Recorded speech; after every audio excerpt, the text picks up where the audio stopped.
우리는 올해 상반기에 고난, 시련에 대해서 몇 차례 말씀을 나누었습니다. 형제들아, 너희가 여러 가지 시험을 당하거든 온전히 기쁘게 여기라. 야고보는 우리 인생에 여러 가지 시험이 있을 수 있다는 것을 넌지시 예언해 줬죠.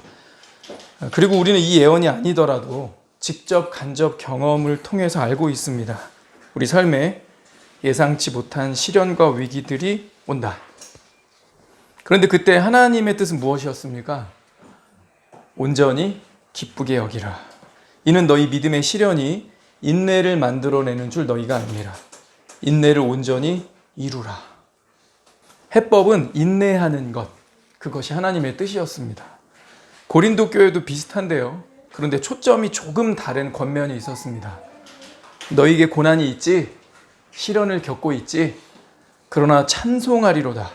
모든 위로의 하나님이 우리의 모든 환난 중에서 우리를 위로하사 모든 환난 중에 있는 자들을 능히 위로하신다. 모든 위로의 하나님이시니까 모든 환난 중에 있는 사람들을 모든 환난 중에 능히 위로하신다. 하나님만 위로하시고 하나님만이 그 시련과 위기와 고난을 극복할 수 있는 능력도 주시고 하나님만이 우리와 함께 하신다. 오늘도 인생의 시련과 위기에 대해서 말씀을 나누겠습니다. 그런데 이것은요, 인생의 시련과 위기와 고난의 때만 적용되는 건 결코 아닙니다. 어찌 보면 비교도 할 수 없는 훨씬 긴 기간 동안에 우리는 고난과 시련을 계속 겪는 게 아니거든요. 훨씬 더 긴 시간, 더 긴 기간을 우리는 그런 고난이나 시련 없이 평강 가운데, 안전 가운데 사실 지내고 있습니다. 이때도 적용되는 말씀이에요. 우리가 시작하면서 영상을 봤는데 일하는 도중에 손가락이 잘리는 사고를 당한 20대의 두 사람 이야기였습니다. 어떤 사람은 정신과 치료를 받아야 했고 어떤 사람은 그럴 필요도 없었습니다. 어떤 사람은 자기를 비관하다가 극단적 선택을 했고 다른 사람은 극복하고 제2의 인생을 살고 있습니다. 무엇이 이렇게 전혀 다른 결과를 낳았을까? 엘리자베스 퀴블러-로스라는 정신과 의사가 있습니다. 주로 죽음, 상실 이런 것들을 겪은 사람들과 관련해서 심리 연구를 많이 했는데 이 사람이 쓴 책 중에 인생 수업이라는 책이 있습니다. 거기에 이런 게 나와요. 사람이 큰 시련, 상실을 경험했을 때 보통 4단계를 거친다. 첫째, 부정. 나한테 이런 일이 일어났을 리가 없어. 말도 안 돼. 그래서 자기한테 일어난 일을 부정하기 시작한다. 근데 이 시기를 넘어가면 분노, 엄청난 분노가 일어난답니다. 왜? 왜 하필 나야? 왜 나한테 이런 일이 일어나? 내가 무슨 그렇게 큰 죄를 지었다고. 분노에 빠진다는 거죠. 그러면서 그런 일이 일어나게 한 원인 제공자에게 화를 내거나 만약에 그럴 대상이 없어. 이 분노를 어딘가 풀어야 되는데 그럼 어떻게 해요? 괜히 엄한 신께 화를 낸답니다. 신이 있다면, 신이 자비롭고 사랑이 많고 그렇다면 나한테 이런 시련이 일어나야 돼? 왜 하필 나야? 이런다는 거죠. 그런데 부정하고 분노해도 그런다고 달라지는 게 없죠. 그럼 이제 그 다음 단계로 넘어가는데 우울 모드로 들어간답니다. 그리고 이 우울 시기에 양당 간의 결정이 된답니다. 4번째, 포기입니다. 현실을 포기하고 매일 술을 마시고 게을러지고 자기 비관에 사로잡혀서 어떤 사람은 자살까지도 가고 반대로 어떤 사람은 포기하지 않고 이 우울 시기를 잘 지낸 거죠. 자살하지 않고 비관하지 않고 제2의 인생을 살아가는 사람들이 있다.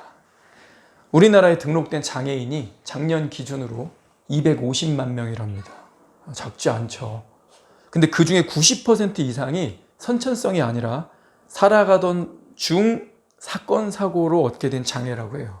그러니까 대략 한 230만 명이 후천적으로 장애를 얻게 된다는 거고 평생 그 장애를 안고 살아간다는 건데 어떤 사람들은 단순히 포기하는 수준으로 자기를 비관하면서 살지 않고 오히려 더 나은 삶을 살아가는 이들이 있더라. 무엇이 이런 차이를 냈을까? 한 가지 공통점이 있습니다. 이들은 자기 자신에게 주목하지 않았대요. 이게 무슨 말이죠? 사고를 겪은 건 난데? 인터뷰도 보셨겠지만요.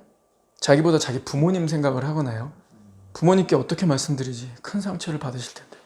혹은 배우자를 생각하거나 아니면 자녀들을 더 크게 생각했답니다. 그러면서 이겨냈대요. 자, 지금 저 여기까지 하나님 얘기 하나도 안 했어요. 하나님 믿지 않는 사람들도 이런 인생에 예상치 못한 개인적으로는 억울하다고 할 수 있는 그런 상황들 맞닥뜨렸는데 이겨냈어요. 오히려 제2의 인생을 살아가고 있어요. 공통점 뭐라고요? 자기 자신한테 함몰되지 않은 거예요.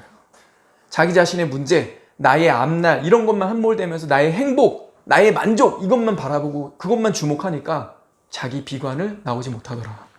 그런데 다른 것을 보니까 나를 사랑하는 사람, 내가 사랑하는 사람을 보니까 이겨낼 수 있더라. 자살을 택했던 20대 여성분 무슨 생각했을까요? 아마도 손가락이 없으니 세수는 어떻게 하지? 물이 새 나가네. 화장은 어떻게 하나? 매일 장갑을 끼고 다녀야 되나? 음식 먹을 때마다 불편할 거야. 사람들이 힐끔힐끔 날 쳐다보겠지? 내가 과연 연애는 할 수 있을까? 손을 잡을 때 그 남자는 무슨 생각을 할까? 아마 내 인생은 지금부터 곤두박질 칠 거야. 계속 우울하겠지? 차라리 죽는 게 낫다. 계속 자기 생각에 빠지고 그러니까 억울해지고 우울해지는 거죠. 억울, 우울, 친구인 것 같아요. 인생을 포기하고 싶어지고 죽고 싶어지는 겁니다. 그런데 자기를 보지 않고 나를 사랑해주는 사람들, 내가 사랑하는 사람들을 바라보고 그들을 주목하니까 어떻게든 살고 싶어지고 잘하고 싶고 이겨내고 싶었다. 성경은 우리가 인생 중에 겪는 시련과 위기, 고난의 때 무엇을 바라보느냐, 내 시선이 무엇을 주목하고 있느냐가 그 이후의 삶을 결정지을 거라고 말합니다. 이 차이가 전혀 다른 결과를 낳을 거란 말이죠. 대부분은 자기 자신만을 바라보면서 한없이 우울해집니다. 이제 나는 어딜 가나 사람들이 쳐다보겠지. 나의 자존심은 바닥을 칠 거야. 나의 명예는 땅에 떨어졌어. 난 이제부터 매일매일 불편해지겠지. 아, 맞습니다. 불편해질 수밖에 없죠. 난 앞으로 계속 불편할 것이고 자존심은 땅에 떨어졌으며 결론. 그러니까 이제 나는 행복하지 않을 거야. 나를 보면 내 자신을, 내 문제를 주목하면 자기 연민에 빠지고요. 자기애에 빠져서 헤어나오지 못합니다. 아까 말했죠? 우울해집니다.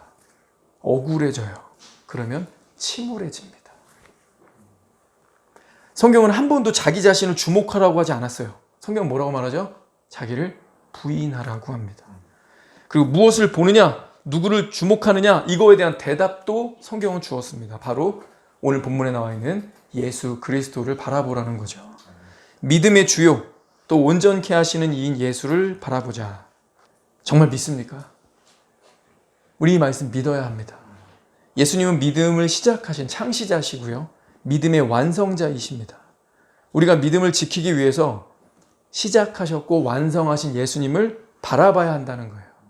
내 어떠함이 아니라 변함없이 나를 사랑하시고 돌보시는 예수님께 내 시선을 맞추어야 살 수 있다. 이 히브리서를 받았던 이 당시의 성도들도 이렇게 할 필요가 있었습니다. AD 64년부터 네로 황제가 대박해를 시작을 합니다. 그리스도인이라는 게 밝혀지면 무조건 사형에 처해졌습니다. 이 박해 초기에는 그래도 믿음이 좀 있죠. 근데 이제 케이스 바이 케이스들이 나오고 내 이웃이나 가까운 사람이 죽어나가는 걸 보고 소문을 타기 시작하면 점점 불안해지죠. 두려워지지 않겠습니까? 그래서 초반에는 이 박해를 이겨냈는데 시간이 지나면서 점점 피곤해지고 지치고 신앙을 포기하면서 떠나는 사람들이 하나둘씩 늘어나기 시작했어요. 교회를 떠나고 하나님을 저버립니다. 오늘 이 본문은 신앙생활을 경주에 비유하면서 이 박해받는 성도들에게 권면을 하고 있는 거예요. 이러므로 우리에게 구름같이 둘러싼 허다한 증인들이 있다. 우리는 우리 삶을 누가 지켜보는 자들이 있다고 생각하면 말과 행동이 달라지죠. 보통 아무도 안 보고 있을 때 나오는 위선, 게으름, 은밀함 이런 것들이 제어되고 많은 부분 개선될 수도 있을 겁니다. 근데 오늘 본문이 뭐라고 하는 거예요? 우리 개인의 삶을 지켜보는 자들이 있다. 얼만큼 있다? 허다하다. 구름처럼 많다. 구름 개수 셀 수 있으세요? 그렇게 많다. 우리가 그 의식하는 거 한 사람만 있어서 나 이렇게 안 하는데, 그렇죠? 우리가 누구를 의식하면 행동과 말과 이런 것들이 달라진다는 거예요. 그런데 성경이 의식해라. 충분히 그럴 가치 있다. 왜? 지금 네가 착각하고 있는 모양인데 너를 둘러싼 증인들이 많다. 그 사람들은 대충 보는 관람자가 아니라 적극적으로 너에 대해서 증거하고 있는 사람들이다. 많다. 여러 사람이 보고 있다. 혼자 있는 게 아니야. 둘러싼 증인들이 많아. 그러니 무거운 것과 얽매이기 쉬운 죄를 벗어버려라. 여기 무거운 것이라고 번역된 헬라어가 옹콘. 옹콘이란다는데 이 옹콘은 운동선수가 운동하는데 방해되는 체중을 말하는 겁니다. 운동선수가 막 너무 비대해지고 이렇게 몸이 무거워지면 스포츠를 하는 데 있어서 경기력이 떨어질 수밖에 없죠. 그래서 그거를 벗어버리라고 해요. 두 번째는 얽매이기 쉬운 죄. 이거 벗어버려라. 내 신앙을 발목 잡고 끊임없이 내 시간과 에너지를 도적질하는 것들이 많이 있죠. 그런데 여기서는 이 2절에 나오는 말씀 때문에 저는 이 죄를 이렇게 정의하고 싶습니다. 예수님을 주목하는 것을 막는 것. 예수님을 주목해야 우리가 인생에서 승리하고 믿음을 지키고 어떤 시련이 와도 우리가 그걸 거뜬히 이겨낼 수 있는데 그러지 못하게 하는 게 있다? 예수 그리스도를 주목하는 걸 막는 거야. 그러니 여기서 얽매이기 쉬운 죄는 이렇게 적용하면 분명하죠. 내가 예수 그리스도를 주목해야 되는데 그걸 막는 모든 것. 어떨 땐 그게 연애일 수도 있고요. 한창 연애에 푹 빠져서 말씀과 기도 완전히 그냥 담쌓고 그녀를 그 일을 만족시키기 위한 그와 함께 재밌기 위한 거에 모든 에너지를 쏟을 수 있죠. 또 어떨 때는 취업에 목숨 걸다 보니까 다른 모든 건 기승전 취업 밑으로 들어갑니다. 기승전 수능 시험 밑으로 들어갑니다. 어떤 목표들이 생겼을 때 돈을 벌기 위한 내 집 마련을 위한 내 인생의 무엇을 위한 목표를 딱 정하고 나면 예수 그리스도를 주목해야 되는데 다 옵션이 돼버려요. 심지어 예수 그리스도가 옵션이 되는 거죠. 내가 지금 이거 하는데 방해된다면 예수 당신도 밑으로 들어가 이거야. 그게 뭐예요? 얽매이기 쉬운 죄입니다. 오직 주님을 주목하고 믿음을 지켜야 하는데 예수님을 주목하는 데서 내 시선과 마음을 돌려놓는 것. 그것을 버리라고 오늘 권면하고 있는 겁니다. 예수님을 주목하지 못하게 하는 것들이 평시에는 아마도 게으름, 돈에 대한 걱정, 기도와 말씀보다는 재밌거리, 볼거리, 요즘 시대 같은 유튜버 시대인 것 같습니다. 그런데 인생의 위기와 시련을 겪게 되면 자기 연민에 빠져서 예수님을 주목하지 않고 원망과 절망에 빠지게 되죠. 생각해 봅시다. 평소 위기 상황이 아닐 때도 게으름과 재밌거리와 볼거리에 빠져서 예수님을 주목하지 않았던 사람이 인생의 위기와 고난을 만나면 예수님을 주목할까요? 자, 우리의 삶을 이렇게 돌아보면 위기와 시련과 고난의 순간보다는 이 평시라고 말하는 기간, 그런 순간들이 훨씬 더 많죠. 비교할 수가 없죠. 매일 사건가 터지진 않잖아요. 매일 몸이 아파서 병원 갔는데 갑자기 암 말기 이러진 않잖아요. 평시라고 하는 훨씬 긴 기간 동안에 예수 그리스도를 주목하지 않고 그분이 당하신, 나를 대신해서 당하신 거예요. 당할 만해서 당한 게 아니라 나를 대신해서 당하신 그분의 사랑과 희생, 평소에 우리가 생각하고 묵상하느냐는 거죠. 그거 안 했던 사람이 인생의 위기와 고난을 만나면 갑자기 예수님을 주목할까요? 아까 4단계 얘기한 것, 부정과 침울함과 분노에 빠져서 이 현실 비관으로 갈 수 있지 않을까요?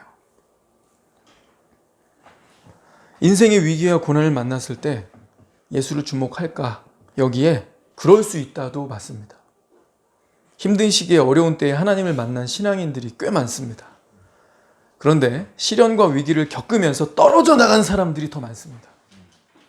우리 성경도 4가지 밭 비유에서 이거 얘기하고 있죠. 돌밭이 뭐예요? 두 번째는 돌밭. 말씀을 들을 때 기쁨으로 받으나 뿌리가 없어. 잠깐 믿다가 어떻게 된대요? 시련을 당할 때 배반하는 자예요. 시련을 당하니까 바로 반대로 튀는 거죠. 성경에 이런 사람이 있다 그랬어요? 없다 그랬어요? 있다 그랬습니다. 그리고 저와 여러분의 교회에 다닌 이 오랜 기간 동안을 돌아보십시오. 우리의 경험을 봐도 시련과 위기 있을 때 감사하고 믿음을 지키고 오늘 나한테 이런 시련이 있어서 내 감정이 안 좋고 기분이 다운되고 힘들고 어렵지만 다시 돌이켜보면 전에 위기와 고난 얘기할 때 이것 강조점으로 던졌어요.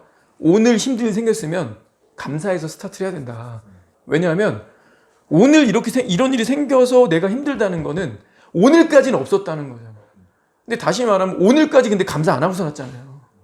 오늘까지 평범했고 문제 없고 너무나 안전했고 사는 거 여유 있었어. 그거 감사하며 살았어요?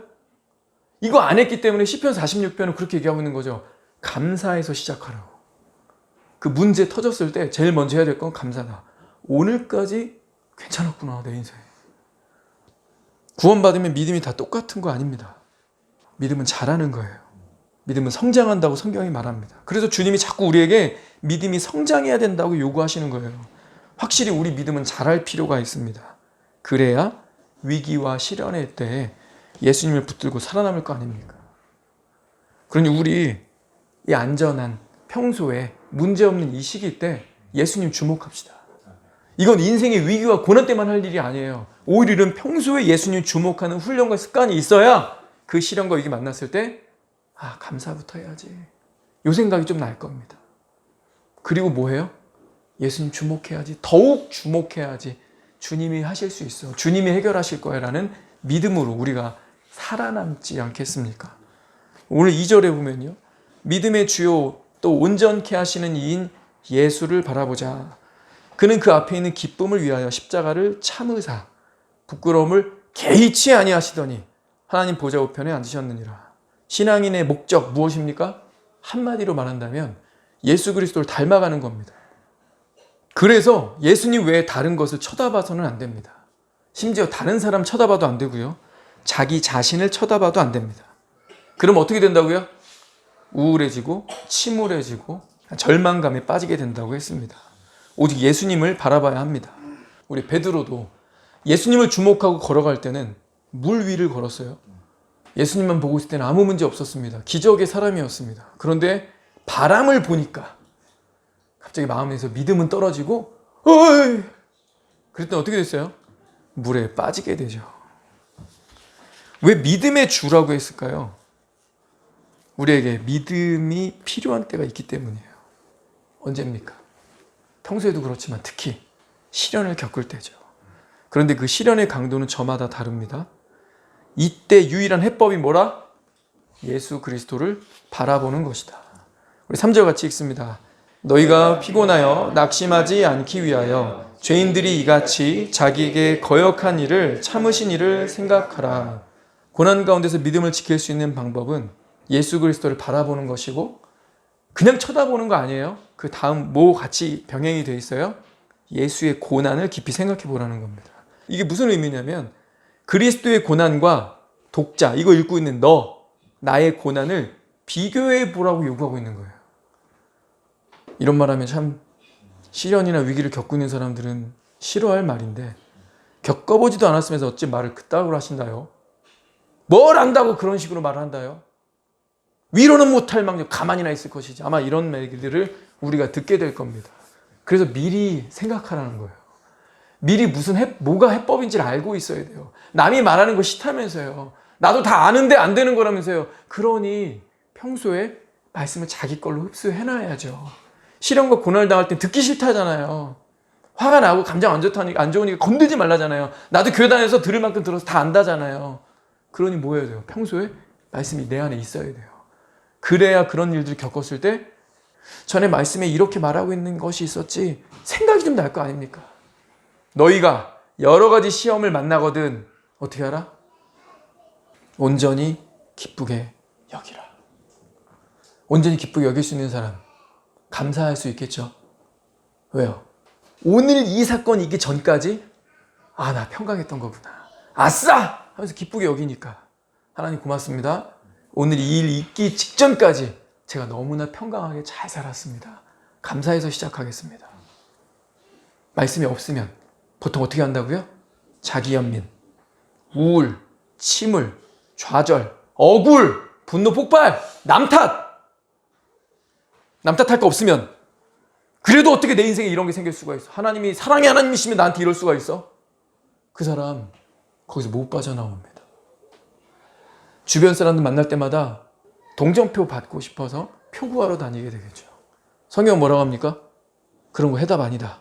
예수 그리스도를 바라보라고 말하는 거죠. 손가락 잃은 여성이 극단적 선택을 했습니다. 손가락 잃고 극심한 우울증에 시달리다가 상담도 받았지만 결국 자살을 했죠. 그녀에게 손가락을 잃는 것은 삶의 의미를 잃는 것과 동일했습니다. 우리 이런 생각 한번 해볼까요? 그녀가 다리를 잃었다면 자살 안 했을까요? 혹시 손가락이 아니라 팔을 잃었다면 그녀 자살 안 했을까요? 어떻게 생각되세요? 혹시 하반신 마비가 오거나 아예 다리가 잘렸다면 그 여성분 자살 안 했을까요? 어떨 것 같으세요? 손가락이어서 자살한 건가요? 비슷한 사고를 겪었던 이 황재환 씨는 오히려 손가락 사고가 저에게 강점이 될 수 있지 않을까. 그래서 더 자신감 있게 일하고 있습니다. 열심히 살아야겠다. 이걸 오히려 좀 더 기회로 삼고 극복하고 열심히 산다면 조금 더 힘이 될 수 있지 않을까 싶습니다. 지극히 작은 거에 충성된 자는 지극히 큰 것에도 충성되고 지극히 작은 거에 불의한 자는 지극히 큰 것에도 불의하다. 손가락 잃어서 자살했다면 팔을 잃었어도 자살했을 것 같습니다. 다리를 잃어도 자살했을 것 같습니다. 그 사람은 손가락이 아니라 뭐여도 불안한 사람이죠. 지난주에 얘기했던 한쪽 팔을 잃은 김나윤 씨, 베서니 해밀턴도 사실 비슷한 시기를 겪었습니다. 부정하고 우울해지고 막 분노하고 막 그랬습니다. 근데 그들은 삶을 포기하지 않고 극복의 계기로 삼았죠. 팔 한 부분이 없다는 게 예전의 내 몸이 아니니까 좀 징그러웠고 내가 내 머리 하나 손질할 수 있을까? 원래 직업이 뭐였어요? 미용사. 예쁜 옷을 입을 수 있을까? 이런 생각 때문에 좌절을 많이 했어요. 길에서 가다가 갑자기 주저앉아서 울기도 했답니다. 그런데 2019년 경기도 양평에 있는 병원에서 재활치료를 받고 있었는데 그게 전환점이 됐대요. 삶의 의지를 불태우는 다른 환자들을 거기서 보면서 힘을 냈습니다. 거의 다 휠체어를 타고 다니셨고 의식은 있지만 전신마비였대요. 그래서 그때 내 장애는 좌절할 만한 게 아니네. 좌절했다는 게 약간 부끄러운 감정들이 올라왔던 것 같아요. 그리고 나를 너무나 사랑하는 우리 엄마 생각이 나서 살아야겠다. 그러면서 이렇게 말합니다. 그때 팔이 터져서 다행이지 목이 터졌으면 나는 죽었다.